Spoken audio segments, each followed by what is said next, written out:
तर ते काय म्हणत होते की आमच्या पोरानं ज्यांना ज्यांना ऑनलाईन परीक्षेला प्रश्नाची उत्तरं सांगितली त्यांना सगळ्याला 100 मार्क पडले आणि आमच्या पोराला उत्तर सांगते त्याला 98 पडले. हे असं कसं झालं? म्हणजे काय तर त्याचं एखादं 2चं उत्तर सांगितलं असेल आणि ऑप्शन नाही तर 3 मारला असेल, असं काहीतरी झालं असेल, ह्याचं एक चुकलं तर हा प्रॉब्लेम झाला. आता जर मार्केटमध्ये तुम्ही गेला, मी ऑनलाईन शिकलोय, माझ्याकडे भरपूर मार्क आहेत, तर किती जॉब मिळेल सर असायला लागले तिथं. अर्थात इथं इंडिया वर्सेस भारत असं काहीतरी व्हायला नको, कारण ऑनलाईनचं झालेलं आहे. मी ऑफलाईन विषयी बोलायला इथं उभा आहे. माझा विषय आजचा सायन्स ऑफ टीचिंग, अध्यापनाचं शास्त्र. हा साधा सोपा विषय आहे, तिकडे नाही बघितलं तरी चालतंय कारण मी तिथं काही आणलेलं नाही. पण तुमच्याकडे देण्यासाठी माझ्याकडे मटेरियल आहे, पण ते टीचरसाठी आहे. ते हे झालं सेशन म्हणजे तुम्हाला लगेच व्हॉट्सअपवरती मिळेल. व्हॉट्सअपची एक गोष्ट अशी आहे, आम्ही व्हॉट्सअपचे ग्रुप केले. पहिल्यांदा ग्रुप केलं की पोरगं पहिला म्हणते सर पुस्तक तेवढं टाकायचं, पीडीएफ सिलेबस कोण विचारत नाही. थोडे 2-4 आठवडे गेले की महत्वाचे प्रश्न टाकायचे आणि परीक्षा जवळ आली की त्याच्यापेक्षा जास्त इम्पॉर्टंट प्रश्न सांगायचे आणि 2 दिवस परीक्षा उरली की सांगते ह्याची उत्तर बी सांगायची. हे असलं आमचं ऑनलाईन होतं आणि त्याचा पुरेपूर फायदा घेते बरं का. हे सगळं असलं तरी पण काळजी करू नका. सर मी पहिल्या लेक्चर पासून म्हटलं आज आमची जुगलबंदीच आहे की ऑनलाईन की ऑफलाईन. प्रत्येक ह्याला ते उत्तर द्यायचे. मी शोधत होतो ह्याला कशी फाईट द्यायची, ह्या मुद्द्याला कशी फाईट द्यायची. पण त्यांनी प्रश्न बी तेच मांडायचे, उत्तर बी तेच सांगायचे. जगात आजपर्यंत सगळ्यांनी मान्य केलेलं आहे there is no substitute for classroom teacher. हे लक्षात ठेवा. बायकोवर प्रेम करणं आणि बायको सारखे दिसणाऱ्या रोबोटवर प्रेम करण्यासारखं आहे. पटतं की नाही? दोन जाऊ दे एक वेळ टाका, कशाला मागे पडत जरा ढिल्ल होऊ दे. हे सगळं इथं आहे. आमच्या इकडं कोरोनाच्या काळात आम्ही मोबाईल वरून शिकवायचे. एक मुलगी गेटवर आली आणि म्हणाली सर काय कुठं आहे तुम्ही? म्हटलं इथं वर्गात आहे, तास चालू आहे. आता ते बास करा म्हटली. हे गेट उघडा आणि आम्हाला आत घ्या की म्हटले. It is fact. आम्हाला आता वर्गातच बसून शिकायचं आहे. आम्हाला पण वर्गातच बसून शिकवायचं आहे. खरं आहे की नाही? आता मुकचं ट्रेनिंग झालंय, सगळं फ्री आहे, जिथं जातो तिथं आहे, सगळीकडे उपलब्ध आहे. आपल्या अभ्यासक्रमात सांगितलेलं सोडून किती जण इथं आहेत हात वर करा की मुकचा कोर्स एखादा केलेला आहे, असा ट्रेनिंग घेतलेला आहे. कुणी आवडीनं शिकत नाही. आता क्रेडिट आहे म्हणून 2 घेतील, त्याचा एक तोटा कोणी सांगितलं नाही. मी सांगायला नको पण इथं जरा सांगूनच टाकतो. कारण आमच्या इथे शिक्षकांचं ट्रेनिंग चालू आहे, महाराष्ट्रभर चालू आहे. निवड श्रेणीचं ट्रेनिंग 2000 रुपये फी आहे SCRTची. आणि आमच्या इकडे आता प्राध्यापकांनी सांगितले की आम्ही रिफ्रेशर कोर्स केला, आमकं डमकं सगळं केलं झालं. त्यांना सर्टिफिकेट मिळालं आणि दाखवलं त्यांना. त्याचे ETI मध्ये गुण मिळतं, सगळं होतं ओके मध्ये. शिक्षकांचं ट्रेनिंग चालू आहे. एका शिक्षकानं दुकान काढलं, माझ्याकडे 2500 रुपये भरा, तुम्ही मोबाईल सुद्धा उघडायचा नाही, तुमच्या नावचं सर्टिफिकेट तुम्हाला मिळणार. म्हणजे तो शिक्षक इकडे वर्गात असू दे, बाजारात असू दे, न जाता सुद्धा न करता सुद्धा करून देणारा बाजार मानला गेलाय. हे सत्य आहे. तुम्हाला ऍक्सेप्ट असू दे नसू दे. भलं या विद्यार्थ्याला उद्या सांगितले 2 क्रेडिट त्याला, दुसरा एखादा विद्यार्थी बाहेर जाऊन दुकान काढू दे, माझ्याकडे 500 रुपये भरा, तुमच्या 2 क्रेडिटचं सर्टिफिकेट तुम्हाला मिळवून देतो. 10 मोबाईल ठेवायचे, 10 जणांचा कोर्स एकटाच करतोय, त्याचं सगळं भरतोय. काय आहे तुमच्या बिघडलं? आमच्याकडे ऑनलाईन शिकलेला विद्यार्थ्याचं कुठलं, मला दुसरीची कविता आवडते, आठवते अजून. लाडकी बाहुली होती माझी एक, मिळणार तशी ना शोधून दुसऱ्या लाख. किती गोरी गोरी, किती गोरी गोरी गाल गुलाबीचे फुलले, आणि ओठ जसे की आत्ताच खुदकन हसले. अंगात शोभतो झगा रेशमी लाल, केसावर फुलले लाल फितीचे फुल. कितीतरी बाहुल्या आहेत माझ्या जवळी, पण तीच सोनुली फार मला आवडली. दुसरीची 5वीची हिंदीची कविता पाठ आहे मला. तितली कितने रंगो वाली, पीली भूरी काली काली, उड़ती है ये फूल फूल पर, उड़ती है ये डाली डाली. 7वीची इंग्रजीची कविता आठवते मला. This is the maiden toss, milk the cow that tossed, the dog that chased, the cat that killed, the rat that ate, the mouse that lay in the house that Job built. 7वीतली कविता. तुम्ही गेल्या वर्षीची कविता आठवून सांगा. हे फुल आहे ना फार सुंदर आहे, कारण हे वर्गात आहे, हे माझ्या हातात आहे. तिथं बघितलेलं फुल, तिथे एक फुल आहे बघा, पण त्याच्यापेक्षा हे सुंदर आहे. त्यांचं पोरग बाहेरून बोलवते, सर या की लवकर. तुम्ही काळजी करू नका. सरने मला 45 मिनिटं सांगितलेले आणि आमच्या मराठीच्या सरने सांगितले 1:30च्या वर घालवायचं नाही, आमच्या 1:30ला ड्युटी संपली. हे नव्हे इथं नाही, ते बाहेरच आहे ऑलरेडी. कारण मला अजून इथं 1:30 पर्यंत किमान बोलायचं आहे, नाही मला मारून घालवतील. हे असं ऑफलाईन असतं, खळखळून हसायला मिळतं. ऑनलाईन कधी हसलाय का? ऑनलाईन हसतंय की तिथे एक चित्र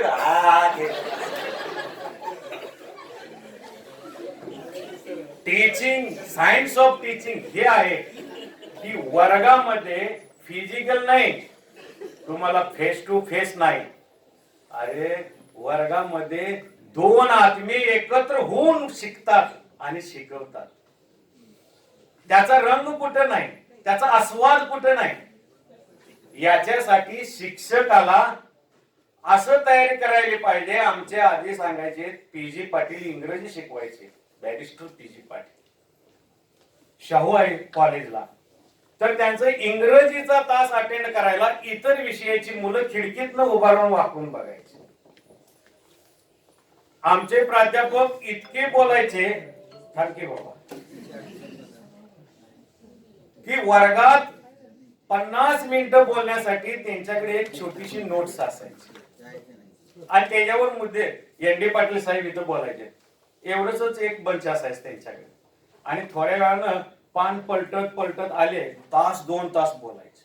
लेक्चर मेथड आम्हाला पहिला सूचना मला दिली, एनईपीत उपयोगी मेथड्स कुठले आहेत तेवढ्या सांगा, टेक्निक्स. आणि ते एनईपीनं कुठलीही मेथड सांगितलेली नाही. आमच्या मेथडचा बास्केट, आता बास्केटचा जमाना आहे सगळा एनईपीचा, सगळं बास्केट आमच्याकडे तयार आहे. Micro teaching, models of teaching, strategies of teaching, modes of teaching, सगळी यादी तयार केल्या. उद्या तुम्ही मागणार हे कुठं आहे ते द्या, लगेच 2 मिनिटात व्हॉट्सअपवर देतो. आणि पुढे काय सगळे वेबसाईट वरती काय लागत नाही. तर त्या नोट्स असायच्या तेवढ्याच्या, आणि त्याच्या चिठ्ठ्या संपत आल्या की शेवटची 1-2 पानं राहिली की ओळखायचं की आता सरांचं भाषण संपत आलेलं आहे, लेक्चर संपत आलेलं आहे. पण असं वाटायचं की हे लेक्चर कधी संपू नये असं, कारण एन.डी. पाटील सर. ही भाऊ गर्दी झाल्या, जत्रेत काय चाललंय पोरग बघायला लागलं, उड्या मारते. ते मध्ये पप्पा मला दाखव की, लय राग येतो पप्पाला. धरतय कान उचलून वर बघ बोलते. हरण दिसतंय का? हरण ते कान एवढं दुखतंय, ते नाही दिसलं तरी दिसतेच. म्हणजे कशाला दिसायला पाहिजे? ही ऑफलाईन टीचिंगची मजा आहे ना, ती वर्गातच आहे. आमच्या मॅडम रागावल्या, नुसतं डोळे वर केले तरी मी हाय तसं गप राहते. असं आता मॅडम रागावणार आहे, फक्त कोण समोर येतोय त्याच्यावर अवलंबून आहे. हे सगळं वर्गातले जे खेळ खंडोबे आहेत हे मुलांच्या विकासाला अत्यंत आवश्यक आहे. जो मुलगा विकास पावतो ना, तो 3 क्षेत्रामध्ये, की जे मी परवा आमच्या मीटिंग मध्ये सांगितलं होतं, cognitive domain, affective domain, psychomotor domain. ज्ञानात्मक विकास, भावात्मक विकास आणि क्रियात्मक विकास. याच्यासाठी शिक्षकाला वर्गात येण्याआधी पहिल्यांदा नियोजन करावं लागतं. त्याला प्री टीचिंग ऍक्टिव्हिटीज म्हटलं जातं. मला आज वर्गात जे शिकवायचं आहे ते का शिकवायचं आहे हे जर त्याला माहित असेल तरच तो वर्गात ते शिकवेल. काच उत्तर नॅशनल पॉलिसीने दिलेलं आहे. हे आता नाही, 1948 साली विद्यापीठ आयोगाने दिले ते सुद्धा. चिरा चिरा हा घडवावा, हे 76 सालच्या पिक्चरातलं गाणं. तो चिरा 66 साली कोठारे आयोगाने सांगितलं, destiny of India is being shaped in the classroom. देशाचं भवितव्य हे बाहेर कुठं नाही, कुठेही ऑनलाईन नाही, कुठे ऑफलाईन नाही, हे वर्गामध्ये घडतंय. आणि ज्या अमेरिकन कंपन्या आज मोठ्या मोठ्या याच्यामध्ये आहेत त्या सगळ्यांचे सीओ आमचे वर्गात शिकलेले आहेत. ते सगळे आहेत, सगळे टॉपचे. आणि IIT IIM चं लय वेळा नाव घेतलं, तिथं गेलेले शिकवणारे शिक्षक सुद्धा याच मातीतनं तयार झालेले आहेत, याच वर्गामध्ये तयार झालेले आहेत. आपण स्वतःला काय कमी शिकायचं समजायचं, मीच IIT चा शिक्षक आहे, मीच IIM चा आहे का असू नये. फक्त तो ऑनलाईन आहे, आम्ही ऑनलाईन होता, आम्ही व्हिडिओ टाकले, सरना दाखवलं. माझं टॉपचं लेक्चर आहे, त्याला 90 व्ह्यूज आहेत 2 वर्षात. 90 व्ह्यूज आहेत. आणि आमच्या घरात मेनू विचारला आज काय खाणार आहे, म्हटलं पराठा खायचा आहे. मी म्हटलं तुला कुठे येते पराठा, ठीक आहे म्हटले, युट्यूब वर टाकले लगेच 1.3 मिलियन व्ह्यूज आहेत त्याला पराठ्याला. आणि आदर्शवादाला 90 व्ह्यूज आहेत. खरं आहे का खोट आहे? सगळेजण गालातल्या गालात हसतात आणि काही जण मनापासून हसतात. काळजी करू नका, ऑफलाईन ते ऑफलाईन. वर्गामध्ये जाण्याआधी शिक्षकानं मला याच्यामधून काय साध्य करायचं आहे म्हणून मी सांगितलं की आमच्या त्या शिक्षकांनी दुसरीमध्ये बाहुलीची कविता इतकी सुंदर शिकवली होती ना, ते अजून विसरत नाही. त्या काळच्या आमच्या जमान्यातले पुढे बसले, त्यांना ते आठवलं असेल. लेझिम चालले जोरात, ते गाणं अजून आठवतं, ती कविता तशी होती. आज आमचा प्राध्यापक या नोट्स घेण्याऐवजी पुस्तक घेऊन जातो की जे विद्यार्थ्यांसाठी केलेले. आपल्यात सुधारणा व्हायला पाहिजे. क्लासरूम टीचिंगचं महत्व का कमी व्हायला लागलं? आता तुम्हाला मी सांगू, एवढं नॅकचं नाव घेतलं, एवढ्या इव्हॅल्युएशन बॉडी सांगितल्या, एवढे लोक व्हिजिट द्यायला येते, एवढ्या गेल्या 10 वर्षाने 20 वर्षामध्ये सर एकही कमिटी वर्गात प्राध्यापक कसं शिकवतो बघायला आलेला नाही. त्याचा विश्वास फोटो, व्हिडिओ, कागद, तुमची ग्रेड, ह्याच्या पुढे कोण जाईच ना. आमच्या लहानपणी शाळेचे इन्स्पेक्शन असले की मास्तर थरथर कापायचे. काय म्हणायचे, साहेबांनी प्रश्न विचारला आणि पोरानं उत्तर नाही दिलं तर माझी चंपी होईल. आमचे सर वर्गात येऊन सांगायचे, सगळ्यांनी हात वर करायचा, काही बी प्रश्न विचारतो. ज्याला बरोबर उत्तर येतं त्यानं उजवा हात वर करायचा, येत नाही त्यानं डावा हात वर करायचा. सगळ्याला येत. ज्यानं दोन्ही हात वर केलं की ओळखायचं ह्याला काहीच कळत नाही. ह्या ह्याच्यातनं मुलगा जो वर्गात शिकतोय की नाही ते बाहेर कुठं शिकतो, कारण ते त्याचा विकासच तसा होतो. या तिन्ही क्षेत्रामध्ये त्याला हे गेलंच पाहिजे. मग कुठल्या कुठल्या पद्धती, भलं मी लेक्चर मेथड सांगितली, कविता वाचन आहे, रीडिंग मेथड आहे, हे खबरदार जर टाच मारून जाल पुढे चिंदड्या उडवीन राई राई एवढ्या. त्या शिक्षकाला एवढा राग यायचा की जणू का ह्योच तलवार घेऊन पुढे चाल. आमच्या रगातच सळसळत नाही. आम्ही सांगतो हे पानिपतच्या युद्धाचं प्रश्न आहे आणि त्याच्यावरती परीक्षेला 8 गुण येतात. पहिला पॅरेग्राफ लिहिले की 3 गुण, दुसरा पॅरेग्राफ लिहिले की 2 गुण, तिसरा लिहिले की 2 गुण, शेवटी वाकी लिहायचं पानिपतच्या युद्धाचा परिणाम व्हायचा झाला. 8 पैकी 8 मार्क. इतिहासाला सुद्धा 100 पैकी 100 मार्क पडतात. परीक्षेला प्रश्नाला 1 मार्काला पानिपतच्या युद्धाचा परिणाम काय झाला ते 1 मार्काला लिहिलं होतं. पानिपतच्या युद्धाचा परिणाम व्हायचा तोच झाला. उत्तर बी त्यानं तेच लिहिलं, सरांनी बी तेच लिहिलं, मार्क पण 1 मिळाला. 99 पडले होते, त्यात 1 भर पडली, 100 झाले. पण पानिपतच्या युद्धामुळे या हृदयावर जो परिणाम व्हायला पाहिजे तो कधी होणार? कधी होणार? जर रगात सळसळलं तर. आणि ते कधी सळसळणार? शिक्षकानं मला वर्गात जाताना काय ऑब्जेक्टिव्ह ठेवून वर्गात गेलेला आहे ते जर शिक्षकाला माहित असेल तर तो हेतू साध्य होईल. नाहीतर मार्क मिळवायचा म्हणून गेला की घे मार्क, जा पिठाच्या गिरणीत दळप टाकायचं, पीठ घेऊन जायचं. वर्ग येतंय, मार्क घेते आणि जाते. आणि मग सरने सांगितलं की इंजिनिअरिंगच्या विद्यार्थ्याला मार्क भरपूर आहे पण त्याला स्किल काय नाही. कसं स्किल येत? प्लॅस्टिकचं फुल घेऊन फुलाचं वर्णन करायला आम्ही आता परवा एक आमच्या सरांच्या मुलानं मेडिकलला ऍडमिशन घेतलं, कुठं अमेरिका का रशिया का कुठं जॉर्जियाला, हा जॉर्जियाला. तिथं म्हणले मुलांच्या वरती ते जिवंत बॉडीवरती करायला मिळून प्लॅस्टिकच्या बॉडी प्रॅक्टिसला दिलं. आमच्या एक जयपूरच्या मित्राची मुलगी होती MBBS ला, तिला मिळालं.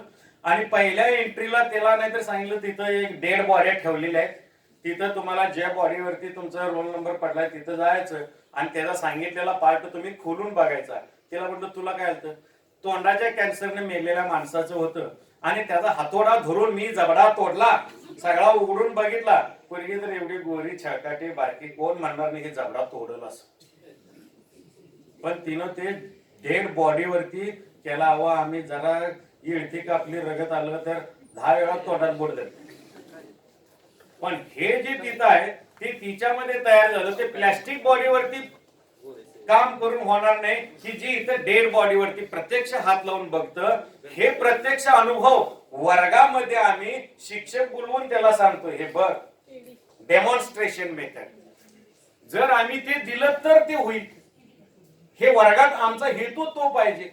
प्री टीचिंग प्लॅनिंग करत असताना मला वर्गात काय शिकवायचं आहे, का शिकवायचं आहे, कसं शिकवायचं आहे, केव्हा शिकवायचं आहे, या 4 प्रश्नांची उत्तरं when, how, why and what, या 4 प्रश्नांची उत्तरं जर आम्ही तयार केली तर ते प्लॅनिंग होईल.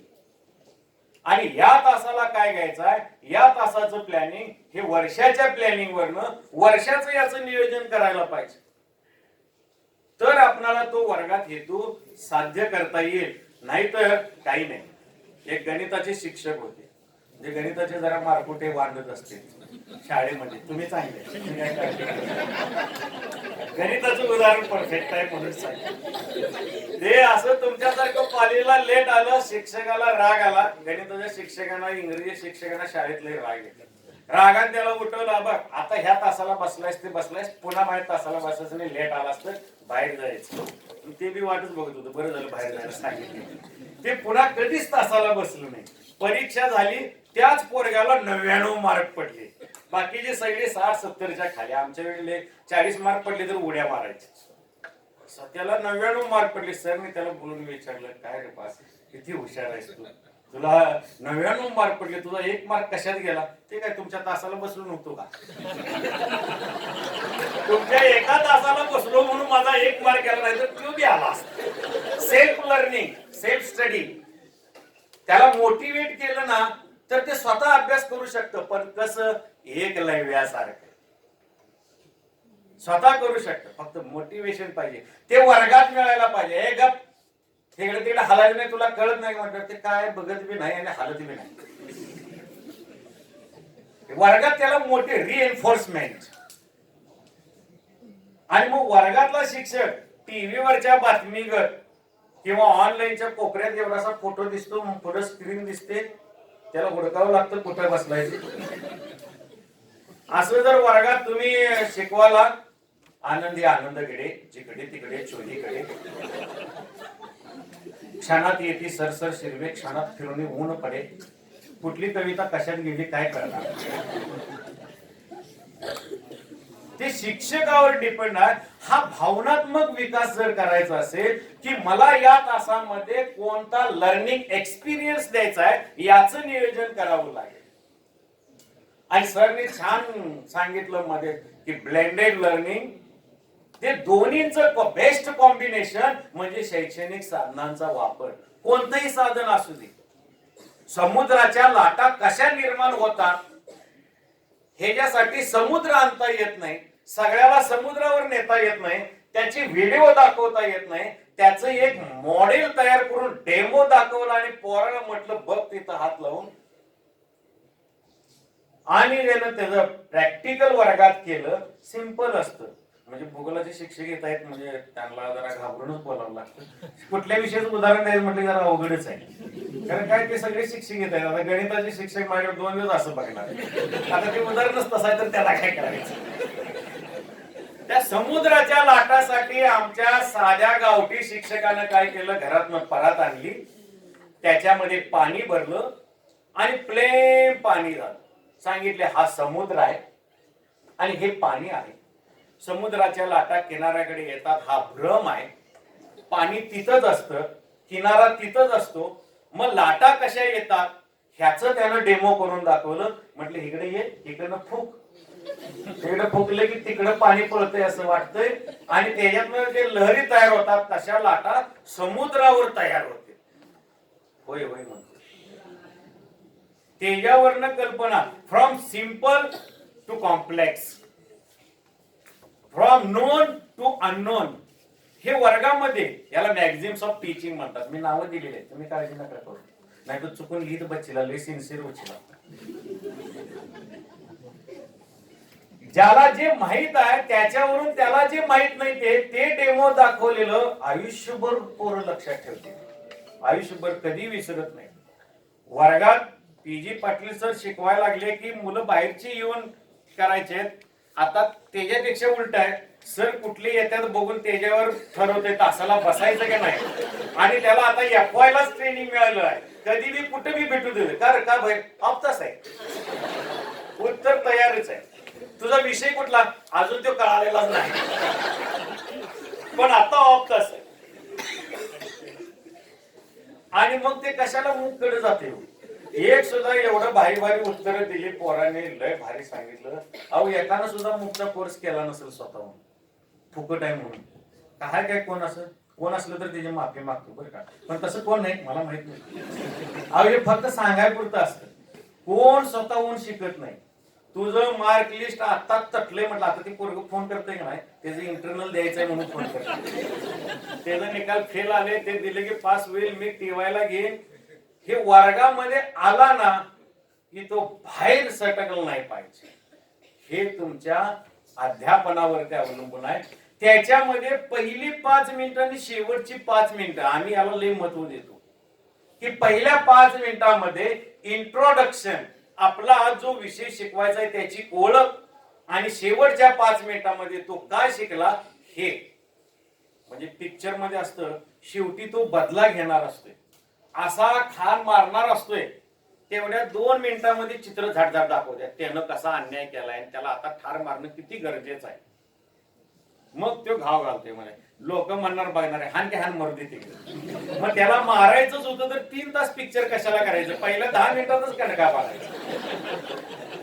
पण तसं करत नाही, कारण ते असतं. तर आमच्या क्लासरूम टीचिंग मध्ये पहिल्या 5 मिनिटांमध्ये मी आज काय शिकणार आहे, का शिकणार आहे हे जर त्याला सांगितलं आणि ते फळ्यावर लिहिलं, आमच्याकडे खडवाने डस्टरच कोण नेत नाही, आणि ते नेलं तर ते फळाने जाऊन बघितलं फार सुंदर आहे, किमान काय नाही एवढा फळा तरी लक्षात राहतो. फळा हा आरसा आहे तुमच्या teaching. Blackboard writing a special skill.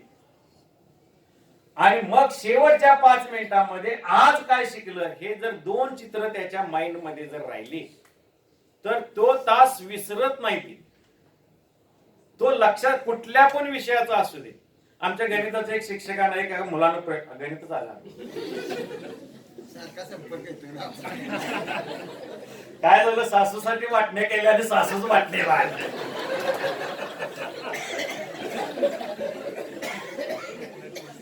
एक गणिताचं असं सरने सांगितलं 12 बाय 12ची एक खोली आहे, 12 बारे 44, 144 स्क्वेअर. म्हणजे ते 12चा पारा पाठ केला की येत.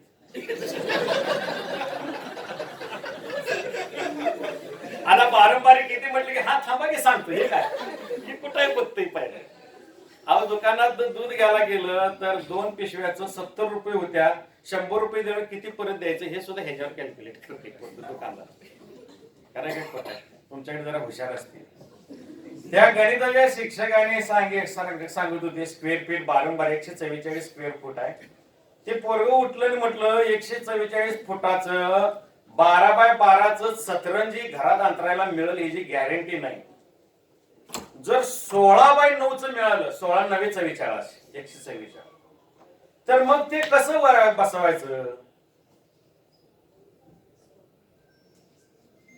हे काय गणिताच्या शिक्षकाला चॅलेंज नाही, तसं काय समजू नका. स्क्वेअर फीट तेवढंच आहे, क्षेत्रफळ तेवढंच आहे. मग ते असं कट करून जर घरात बसवायचं म्हटलं तर ते शक्य आहे की नाही, क्षेत्रफळ तेवढंच आहे. मग ते कापताना एकच ठिकाणी कापायचं आणि एकच ठिकाणी जोडलं तर फार सुंदर दिसेल. मग ते कसं करता येईल? शिक्षक म्हणे का तुला शहाणा झालास आता, मला शिकवतोस काय? ते पोरग पुन्हा प्रश्न विचारणार नाही. जो ज्या शिक्षकाला विद्यार्थी प्रश्न विचारतो तो शिक्षक चांगला वाटतो की नाही?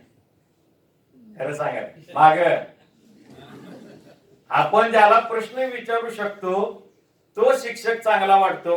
त्यांनी विचार करले असा आपल्याकडे कोण आहे? मुळीक सर असतील काय? शिंदे सर असतील काय? आता नाव घ्यावं तर पुन्हा उद्या प्रॅक्टिकलला काय होईल सांगता येईल. प्रॅक्टिकलला मार्क खात्यात म्हणून भिवून तिथे येते, नाहीतर कशाला येते तो? सगळं लय अवघड. पण काय काळजी करू नका, ते लय सज्जन माणसं आहेत, तुम्हाला काय धक्का. हे का म्हणतो मी? वर्गामध्ये तीनही क्षेत्राचा त्याचा विकास होतो. तो सगळीकडे होईल. म्हणजे आता ऑनलाईन असं काय वाटू नये तिथे काय फायटिंग चालू आहे का? ते सपोर्टिव्ह आहे, नॉट सबस्टिट्यूट. वर्गामध्ये शिक्षकांना शिकवणं आणि शिक्षकांचा रोबोनं शिकवणं. एक रोबोचं चित्र पण आलं बेंगलोरला एका स्कूलमध्ये, रोबो शिक्षक म्हणून आलेला आहे, पण शिक्षक पण तिथं ठेवलेला आहे. काळजी करू नका, हे लागणार. जोपर्यंत तुम्ही शिक्षकाच्या संपर्कामध्ये आहात तोपर्यंत तुमची लर्निंग प्रोसेस, अध्ययन प्रक्रिया व्यवस्थित चालू आहे असं समजा. नाही तर 500 रुपये दिले तर 2 क्रेडिटचा कोर्स सुद्धा पूर्ण करून मिळेल. त्याचं ऑनलाईन जाहिरात करायला लागत नाही, लगेच त्याच्याकडे जातात लोक. शॉर्टकट बघतात. शिक्षणाचा आनंद जो आहे त्याच्यासाठी फील्ड ट्रिप, फील्ड एक्सपिरियन्स मी आणलं होतं आता, पण आता ठरवलं दाखवायचं नाहीच म्हटलं, स्क्रीनकडे जायचंच नाही. तुम्हाला व्हॉट्सअपला देईन की पोरं काय करा म्हटलं की काय करते. शिक्षकाने सांगितलं माणसाचं चित्र काढा, पोरानं पाठीवरती झाडाचं चित्र काढलं. हे बघा माणूस. शिक्षकाला राग म्हटलं हे काय माणूस आहे? नाही म्हटलं झाडाच्या मागे लपलाय म्हटलं. बाकी पोरा का त्याचं ऍक्सेप्ट करू नये?